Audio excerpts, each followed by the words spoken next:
আপনারা জানেন জান্নাতের মধ্যে একটা মাহফিল হবে, সেমিনার হবে।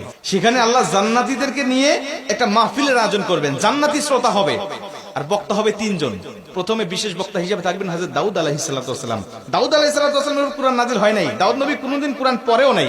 তারপরে আল্লাহ সেদিন তাকে ইলম দিবেন, তিনি দাউদ নবী সূরা তোহা থেকে তেলাওয়াত করবেন। তাফসীরে এসেছে দাউদ নবী যখন কুরআন থেকে তেলাওয়াত করবেন তার একটা গলা থেকে, একটা কণ্ঠ থেকে 80 রকম সুর বের হতে থাকবে।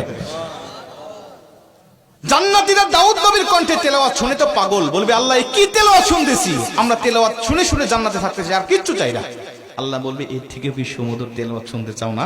জান্নাতীরা বলবে আল্লাহ এর থেকে সুমধুর তেলাওয়াত হতে পারে, আমাদের আর বিশ্বাস হয় না। আল্লাহ বলবে কেন বিশ্বাস হয় না?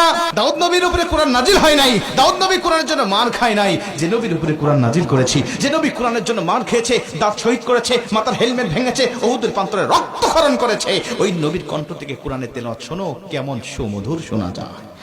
আমার নবী যখন সূরা ইয়াসিন থেকে তেলাওয়াত করবেন জান্নাতীরা তো পাগল হয়ে যাবে, বলবে আল্লাহ কোনো হুর চাই না, কোনো গিলমান চাই না, কোনো নাজ নিয়ামত, কোনো শরাব, কোনো ঝর্ণা, কোনো কিচ্ছু চাই না। আল্লাহ শুধু নবীর কণ্ঠে তেলাওয়াত শুনে জান্নাতে হাজার হাজার বছর আমরা কাটিয়ে দিতে চাই।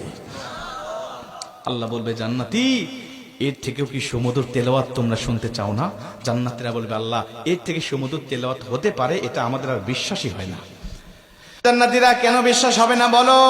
আমার নবীকে কণ্ঠ দিয়েছি আমি আল্লাহ নিজে, আমার দাউদকে কণ্ঠ দিয়েছি আমি আল্লাহ নিজে, কিন্তু আমার গলায় কত কণ্ঠ রেখে দিয়েছি জানো না? আমি আল্লাহ নিজের কণ্ঠকে ওজার করে এখন তোমাদেরকে সূরা রহমান থেকে তেলাওয়াত করে শোনাতে চাই।